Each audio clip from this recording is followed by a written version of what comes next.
In front of me is OnePlus 13R, and today I would like to show you how you can open apps in pop-up view.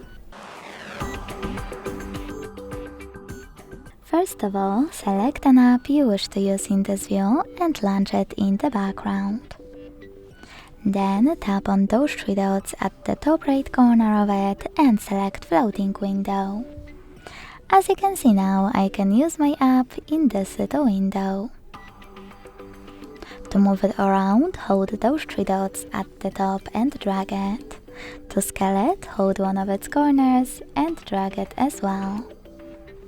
To use more options of pop-up view, click on the same three dots and try all of those. If you want to use your window in full screen view, you can hold this lower line and drag it all the way down. When you see this gray area, let go. To close your app though, you can simply close it in the background. Thanks so much for watching. If you enjoyed this video, leave a like, comment and subscribe. Bye!